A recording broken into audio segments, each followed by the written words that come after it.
Hi, I'm Sharon Miller. I'm Rob Dietz. And I'm Jason Bradford, and you're listening to Crazy Town, where three middle-aged white guys mansplain the apocalypse. This episode was originally recorded early in 2020, before we knew much about the coronavirus. Hey, Rob, Jason, have you guys ever been to Tanzania? Actually, I have been to Tanzania. You have? Wow, Yeah. Lucky dog. I I've wish not. I have, but I have not. Did you go like on safari and stuff, see the big game? Yeah, climb Kilimanjaro, see the sights, yeah. Well, I was thinking about going there, but I wasn't thinking about it for like checking out elephants and lions and stuff.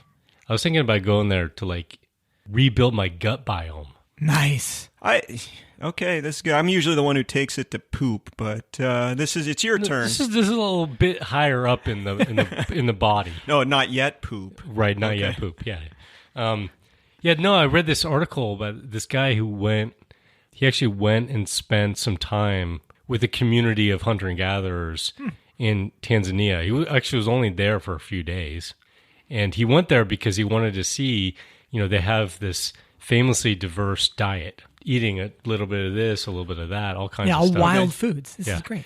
And he wanted to see, would that change his gut biota, you know? Sure. And so he did, talking about poop, he did a poop test before he went, he did a poop test when he came back.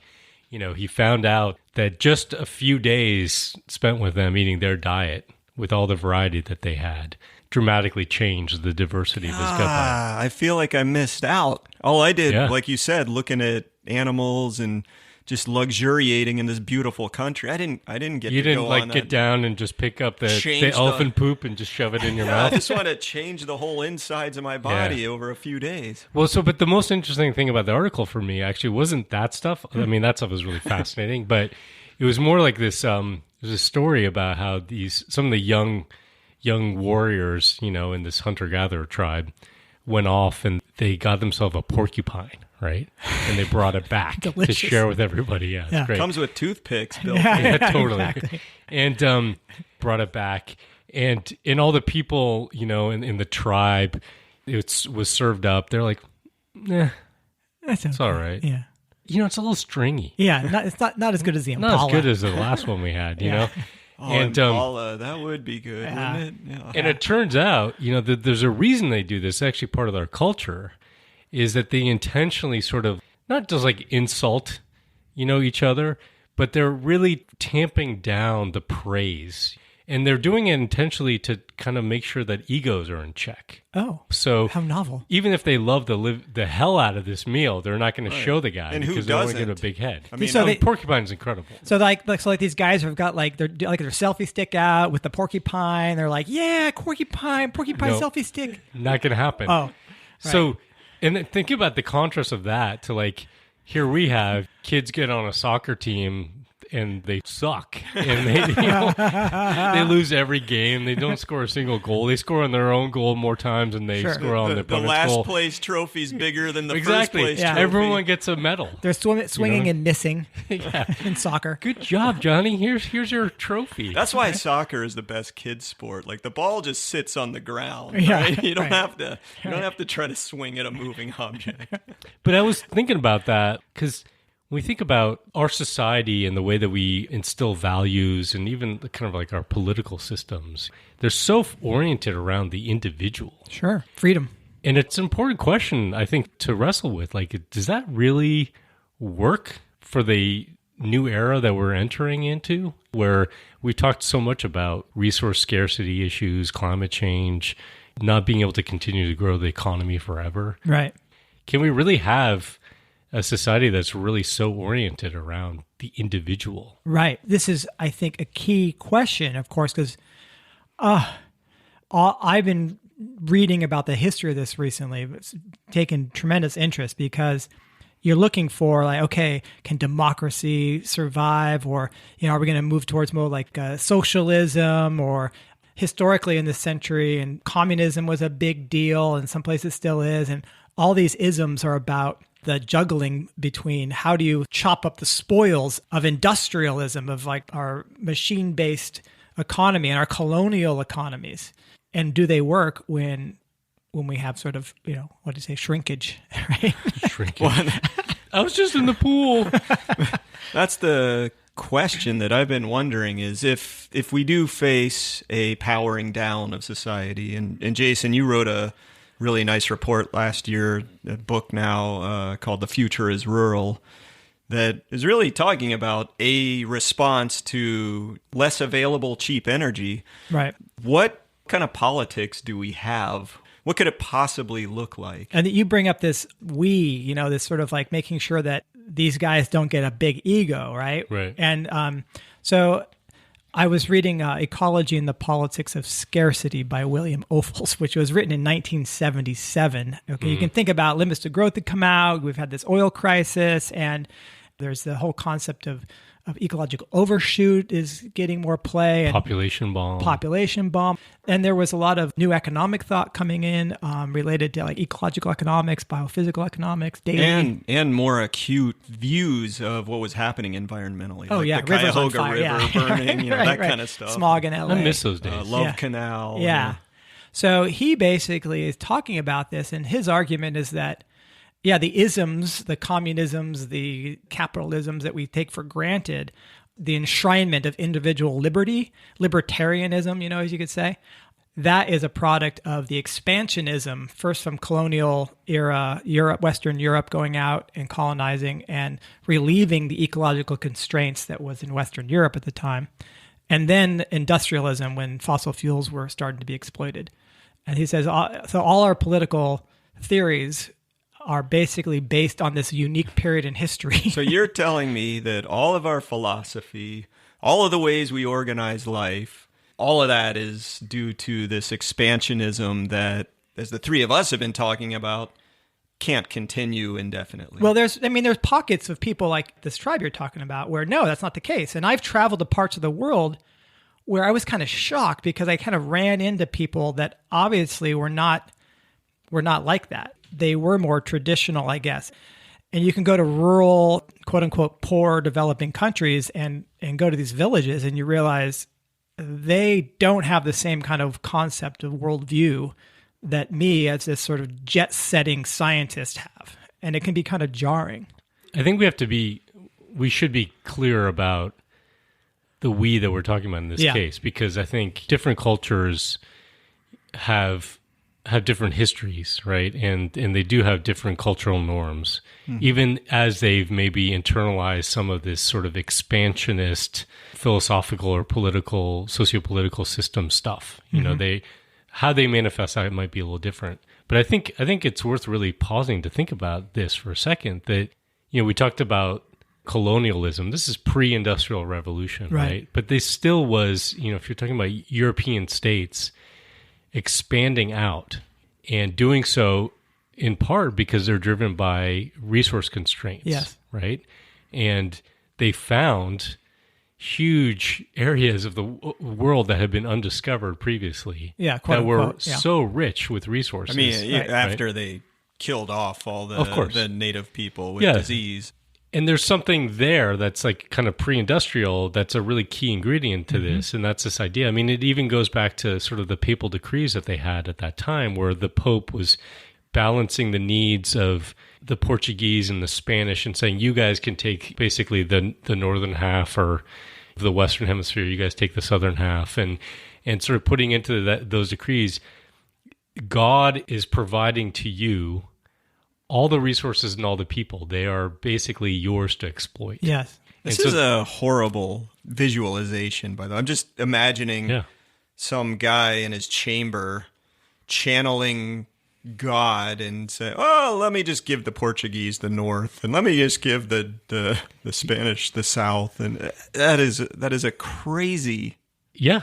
And here in the United States, right, we're not necessarily a product of Spain or Portugal, but when we sent out colonists to come to the Western Hemisphere, there was this idea of shareholders, getting return on their investment. Basically, it was a business proposition. Start these colonies. Yeah.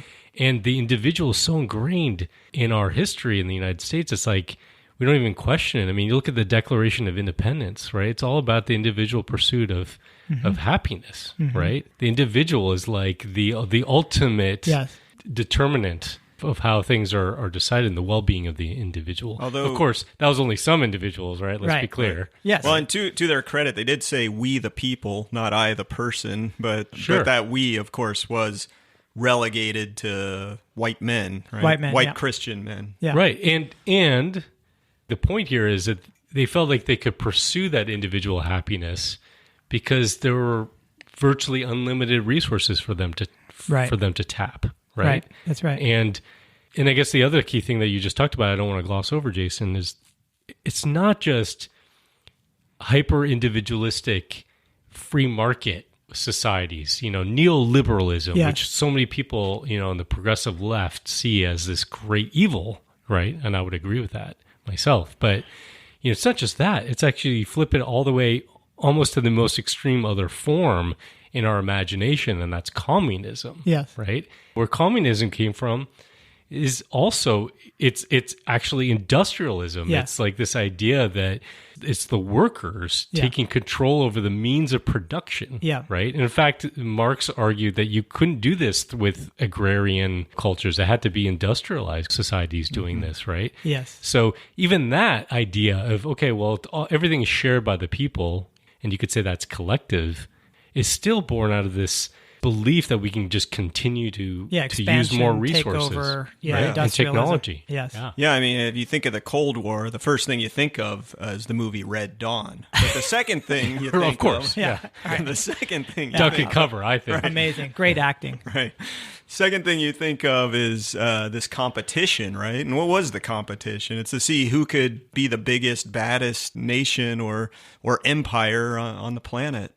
Yeah, I mean, I think the Soviets were just as hellbound in the expansionist mindset as Americans. And just as ruinous to the environment. Maybe even more so, right? Yes. And so it raises that question. It's like if all the isms that we think of, right, that we can imagine, neoliberalism, libertarianism, socialism, communism, all that stuff is all basically born out of something that was temporary. Yeah, a few hundred years old is right. all. And for most of human history, we've been living more in sort of a communitarianism type way, where the individual needs and wants had to be tamped down a bit because we're such social species and we relied on everybody else all the time that you couldn't let the individual ego get overbearing. And this really impacted sort of how people perceive themselves tremendously and their connectedness. So it affects psychology so intimately, and I don't think we really have a concept of that. There's some theories of that part of the existential crisis of Westerners, so to speak, of the modern cosmopolitan person, is that because there's such a focus on the self and identity with the self, and with transactions monetized as opposed to being relational, that the questions like, who am I and what is this for and why am I here? That kind of stuff wasn't something that these older traditional people ever had, that they knew that they were connected to a place, they were connected to nature, they were connected to people, and their sense of self was very weak compared to ours. And they knew they were just part of something bigger than themselves, which is ironically one of the things that, of course, the modern human really struggles with. Right. Not us modern humans, because the three of us, we try to model this behavior. Yeah. That's why we bust on each other so much. I mean, if anybody out there is worried about how much we do that, it's simply to keep what would otherwise be unacceptably over-the-top huge egos in check. And I mean, we have all the reason in the world to have huge egos. Right. So we need to moderate that. There you go. Busting on yourself even is held in high regard in the culture of Crazy Town. Right. But this is what critics of capitalism, neoliberalism, and sort of like the age of rationality often will talk about, of course, is like, well, we're missing that. And maybe it would be better if we went back to simpler times, more times in community, more times, focused on local issues. And so there's something there. There's an attraction there. But we don't have really a political system or an economic system that helps us understand how to do that in a way. We don't have a political system necessarily, but almost more troubling to me, we also have, one of the benefits that we've had, one of the many benefits we've had, and Ophuls talks about dentistry, but like right. one of the many benefits. Modern dentistry. Yeah. Okay, Yeah. we're not talking about hold still a share while I smash The you old in the days face with a stick. of the barber being the dentist, Yeah, exactly. or the butcher being the dentist. Yeah. No, but I mean, beyond all the incredible advances we've had around health and those kinds of things, are the capacity of our society to really embrace cultural diversity. Obviously, this is still an area that we struggle with, but compared to previous societies, Yeah. The multiculturalism that we have, and I'm talking particularly for progressive-minded, Americans, let's say in this case. But I think even for conservative-minded, there's so much more tolerance than what there used to be. Right. But Measurable progress. So our embrace of science, our understanding of the universe and how the universe works, Yes. right? The advances that we've gained in medicine and technology and other things, our recognition of the value of diversity and human rights and dignity for individuals. These are all things that I think most of us would say are highly valuable, things that we want to retain. Yes. The question then here is, are those two products of this expansionist period? Or stated another way, can we have that contraction in our societies, like down to a community scale, and hang on to those things that we care so much about? Yeah. And it's interesting because I think that we progressives might be it's fascinating to me. We are pro-science. We embrace, in large measure, those of us certainly who are concerned by climate change and other issues, we embrace the science. We recognize that we can't continue doing what we're doing. We might have some critique of our modern capitalist system. Some of us may be even leaning towards democratic socialism or these kinds of things. Yeah, right? tame it a little bit. And so we have all of those things in us. But it feels like a lot of times progressives are scared of or ignorant of the other dimensions of human behavior that come out in either periods of crisis or periods of scarcity and contraction. Are we really wrestling with that? Are we having conversations about how do we maintain these values when things are tough, things are uncertain, we're facing crises, there's a shortage of things, there's all kinds of change happening? I think no is the answer. We're not wrestling with it the way we need to be. I know in my past when I've written about limits to growth and, you start looking at, well, what do we need to do? Well, we need to get our material and energy flows within some level that the biosphere can deal with. And as you start thinking about how does that manifest, okay, maybe more local trade instead of global trade, and whatever some of the things we've talked about, at least I tend to look for, well, what are the positives in that? Mm-hmm. And you can find some really nice positives in your local transactions, a lot more social cohesion if you know your farmer and you're shopping at a farmer's market rather than ordering pork chops on Amazon.com. So in doing that, it's almost like a free pass to not consider what's really happening politically if we're facing crisis and contraction. Yeah. I mean, maybe the three of us here aren't even wrestling with it enough. I mean, we're trying to now, but I don't think broader society is wrestling with it at all. Well, I mean, you think about this, like if you're an Amazonian tribe right now and you want to maintain yourself and not be overrun, the best thing you can do is shoot arrows at anyone who's coming, trying to come in and colonize you. And so there's a sense where it's like we can recognize that parochialism, keeping others out and maintaining a sense of cohesion with your tribe can kind of be a smart thing to do. But then we don't take that own leap if we say, okay, if things start getting tough where we live, are we going to need to do something like that? And it's really hard because I've interacted with people that grew up in really rural, remote areas. And like I said early on, it's a little bit jarring. Like they often look at you very suspiciously. Whereas, I meet a stranger. Give me the example. What are you talking about? I've been to many places, but one story that stands out, I was in the Andes, and it was in Ecuador. I was only about 3-hour drive from the capital, Quito. So that's like going from what, DC up to New York. So you're like in New York City now. Yeah, I'm not that far away. Right. But once you get out of Quito, Ecuador, or there's Guayaquil's pretty big, but there aren't a lot of big cities. But you get rural pretty fast, and these agrarian villages on the slopes of the Andes, they look at you kind of weird, like, who are you, this outsider? And these aren't tourist traps, let's say. Yeah, and you realize there's not this sense of meeting a stranger and having a face-to-face interaction with a stranger and it being really like easygoing. Like if you go to Paris, you can start talking to someone in the streets of Paris who's maybe French, and they really wait. You could use Paris as an example. Okay, it's not the most friendly. All right. Madrid. Friendly Okay. place. Fuck you very much. Okay, you know what I mean. It's a little more like you almost recognize someone there pretty easy because they're cosmopolitan. They're from the same kind of culture in a sense, this shared culture. And well, I remember talking to this guy. I stayed with his family, and he had to ask me questions that were so amazing. It was like, "What are the stars?" And I said, "Oh, well, Kim Kardashian," and I'm like, "Well, they're like our sun, but a lot further away." I mean, just but what is the stuff. sun? Exactly. I had to explain this stuff in like my like kindergarten Spanish, so I kept it simple. But you realize, wow, like what we take for granted. Well, I don't know that we have the flat earthers here. Yeah, we've regressed,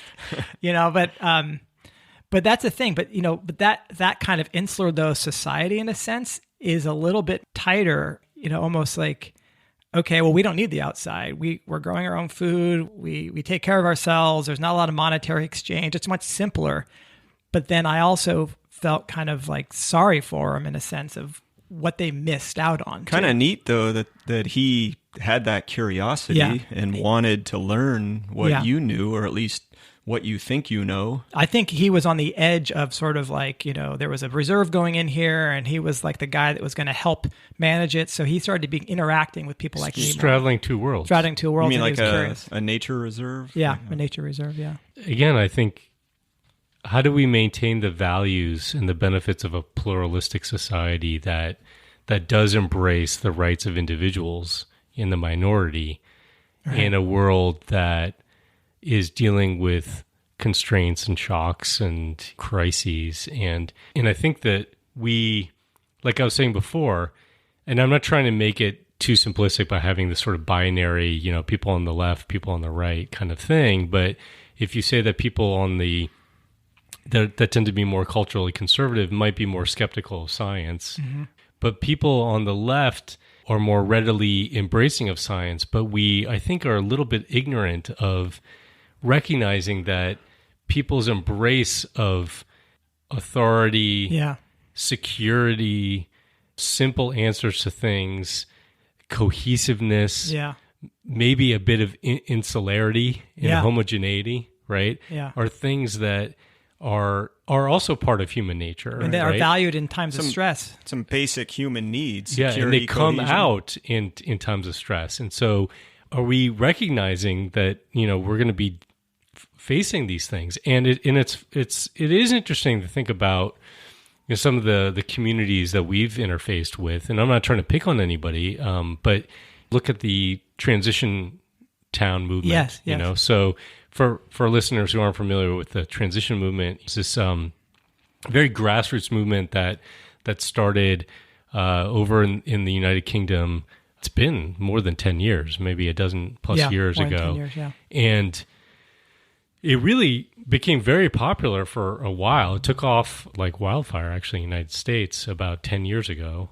And the whole idea there was, on the one hand, a recognition of some of these realities that we're dealing with. Climate change. There was also a recognition of peak oil, that at some point we're going to be dealing with the limits of fossil fuels and how dependent we are on those. So kind of grounded in that understanding, but had this approach to say, well, the future could be better, right. And part of it was, I would say, a critique of the current sort of global consumer extraction-based economic system that was not only destroying the planet and our prospects for the future, a viable future, but it was also leaving people unhappy, disconnected, community broken down. So a lot of the focus was on the benefits of bringing community together, and the response was, hey, let's relocalize our food, let's relocalize where our energy comes from, let's do it in a way that's more sustainable, and then we can recreate connections.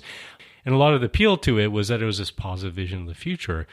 But in the conversations that you get into sometimes, there was a real hesitance or an outright antipathy to talking about issues of security. Right. And what happens when here we have in our transition town, we've done this great job of relocalizing our food system and having solar panels everywhere and all this stuff. And then the next town over, they didn't do shit. And then everything collapses, and they come over knocking on our door. Yeah. You shared that paper, Jason, by an academic named Stephen Quilley. And he talked about, that neighboring town, a share coming over and being like, yeah, we just burned down your nut trees. Right. I had an incredible. This is a really good story. I know I've been taking a lot of stories, but I was in Willits, Mendocino County, and California, and there was a Post-Carbon Institute early on was promoting this relocalization network, and the transition town movement sort of was like the next sort of step of that, but very similar. So this is prior to transition town, but pretty much spot on the same thing. And so it kind of got some play, and for some reason, I don't know why or how, 2 Korean TV stations showed up on back-to-back days to do interviews with me. And one was like the equivalent of like a Korean like ABC, and one was the equivalent of like a Korean PBS. Couldn't get any traction in America, but in Korea, you guys were really big. And at first they were trying to show up in the same day because I'm getting emails from these Korean TV producers, and then I go, wait these are 2 different ones? Yeah. Wait a second. You're not so-and-so? And they go like, no, we're so... I think it was like... You guys don't know about each other? And they're like, oh... well, we better come on different days. So I had them back to back. I'm not kidding you. And did you brush up on your Korean? Right. They were flawless English, really nice people. So the TV producers show up and they're interviewing me. And I remember one in particular was this young woman and really dressed up nicely, because she was on camera. I was in like farmer outfits. Oh, and perfect. You were playing right to the caricature. Exactly. And she goes... And I'm showing her my yard and stuff like that. And I've got like chickens and vegetables. And, I got a farm actually that I'm running at a school. And we're having meals together. We're cooking the food we're growing. And she goes, Jason, so how do you feel? Do you feel like if peak oil were to happen today, that you'd be ready? And I said, oh, no. You have to understand. I may have plenty of food for myself and my family. But does my neighbor have plenty of food? Does the rest of my town have plenty? Does the rest of the state of California, are they prepared? Is my nation prepared for the loss of transportation and the fuels to run industrial agriculture? And what happens then if I have enough, but everyone around me does not? You become the feudal lord. Yes.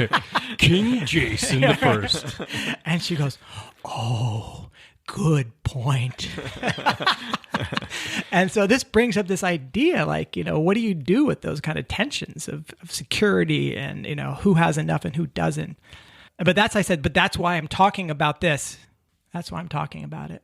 Yeah, and I wish I could say I had an answer to this question. Can we retain our progressive ideals, our values, and the gains that we've made in the last however long around equality, freedom of individual expression, sexual preference, all those things that have been in homogeneous societies, different religious beliefs, ethnicities in homogeneous societies have been suppressed, sometimes eradicated.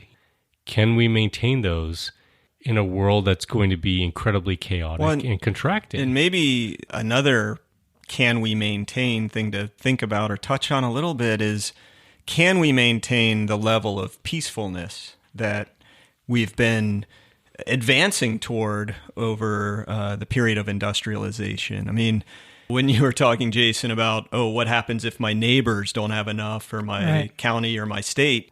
Do the raiders come in and start stealing or beating you down and taking over your farm? The threat of violence under that kind of level of contraction. And that unites all of us. I mean, if we're feeling under threat, we behave a hell of a lot differently than if we feel like we know we're okay for the next, for the foreseeable future. And that's the thing, is that what happens is that liberalism, the freedom, the libertarian ideal breaks down under times of stress like this, and you get more authoritarian forms of political control. And that is a scary thing to think about. But we have times in our history, like we talked about World War II and rationing, where we accepted that. And Ophuls is interesting. He talks about the need for legitimate, competent authority in the context of contraction, not necessarily a type of authoritarianism that is dismissive of individual expression of some kind or another. Or that scapegoats. Or it creates outgroups. And it's more of, okay, you have to have individual expression in the context of sharing really well and maintaining social cohesion. And so it's a different kind of limitation to our freedom, but it allows us to be, let's say, more free from the threat of violence and the breakdown of society. So this notion of freedom, actually, you can maybe turn it on its head a little bit and say, who's free if it's a free for all, right? Struggle. Nobody. And so are you willing to accept some kind of legitimate authority that actually prevents the worst kind of authoritarianism or chaos from happening? Yeah, and it's funny because when you first talk about liberalism, right? Yeah. I think maybe like a lot of people, I tend to immediately think of liberal economics, and I think that's bad, right? But there's a liberalism that we have adopted in terms of liberal culture. Yes. That we have to recognize is also has been at least born in a period of this ascension, this expansionism that we've gone through. And so it's like trying to maintain those values in a period of contraction is not only a struggle, but it's something that we're not talking about. Right. Like I feel like, and we talked about this earlier as well, just around eco-fascism, shutting down people's discussion of limits or overpopulation or any of these concerns because some people who have these extreme political views are espousing those things, shutting all discussion of those issues down because we hate who's communicating that or some of the people communicating that, leaves this huge vacuum. And so I'm really worried about those of us who actually are really, really mindful and want to figure out a way of maintaining those values and providing the safety and well-being of everybody, right? Yeah, right. In these periods. If we're not talking about the fact that humans have a tendency to resort towards authoritarianism or at least a sense of security and people who provide that security and become insular and all that stuff, if we're not talking about that and grappling with that and recognizing that that's part of human nature, it's part of the human story as well, it's deeply embedded in us. Hunter-gatherers, for example, have been 90 plus 95, 98% of human history. That is most of our history, right? Not this stuff. Not the last 10,000 years, nor the last 400 or 500 years of colonialism. Or 200 years of industrialism. So it's deeply ingrained in us, and we need to recognize that that's still part of our brain. Of the human experience, right? Yeah. If we don't talk about that, we don't grapple with this, if we maybe don't recognize that the isms that we're fighting over right now, between neoliberalism on one end and communism maybe on the other end, are all swimming in waters that won't exist anymore, and we need to think about it in different contexts. We're actually going to fail this because the only people who are going to be talking about these things are the ones who are not espousing these values. Yeah, I think about this from like our friend Nate Hagen's, really wrote this paper where he introduces this term, the Great Simplification, which I think we may have talked about before with him. And I found a paper by Joseph Tainer, this historian. It was written in 2000. This is prior to the transition town movement and all this localization stuff that's gone on. And he says, quote, "The Byzantine Empire, which I will just say was once part of the Roman Empire and became the Eastern Roman Empire, but then became known as the Byzantine Empire. The Byzantine Empire responded with one of history's only examples of a complex society simplifying. Much of the structure of ranks and honors, based on urban life disappeared. Civil administration simplified and merged in the countryside with the military. Governmental transaction costs were reduced. The economy contracted and there were fewer artisans and merchants. Elite social life focused on the capital and the emperor, rather than on the cities that no longer existed. Literacy, writing, and education declined. Barter and feudal social relations replaced the millennium-old monetary economy. So they had a 1,000-year-old monetary economy with a big central government, and they said, we can't support this anymore. Right. and Kind and of that- a mix, though, because if literacy declined, Right. that's in opposition to what we're hoping for. Right. So history suggests that when you lose this complex society, you go through a simplification process, you're likely going to lose some of that literacy. You're going to lose some of the stuff that we think of as modernity and cosmopolitanism.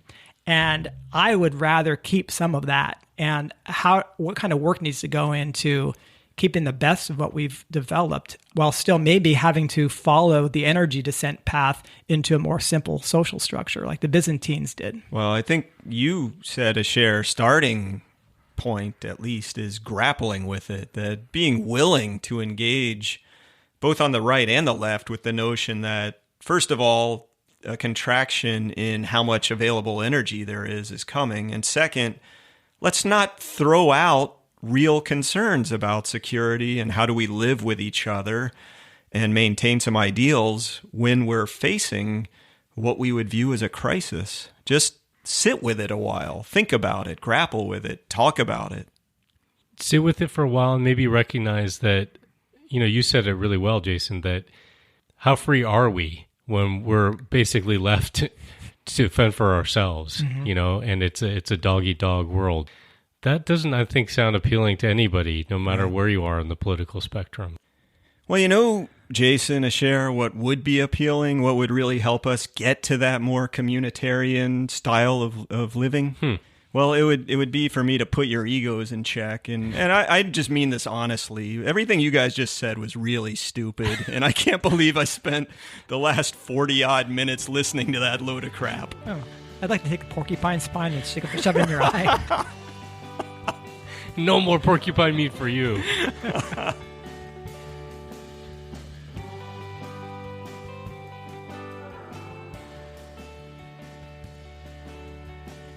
Hey guys, what any new listener signs up this week, what do they get if they get the digest? Well, they got a couple things. So first, they're going to get a talking stick from that tribe, the Hadza. The Hadza tribe, a beautiful talking stick from Africa. You can sit in circle with your tribal community and pass it around and get along peacefully together. Also, a signed original copy of the Communist Manifesto by Marx and Engels. Wow. Oh, nice. Yeah, Did that's worth a lot. Did they write the Communist Manifesto? Mm-hmm. Manifesto? Manifesto. Okay. What I was thinking we might send them, is if they want, they could pick anybody in their life that has too big of an ego, and we will insult that person for them. Oh, sweet. I can't. Especially to do that, too, you can get a full quiver of porcupine quills, and Jason will personally teach you how to shoot it through someone's eyeball. I'm just going to put out the disclaimer right now. I had nothing to do with that.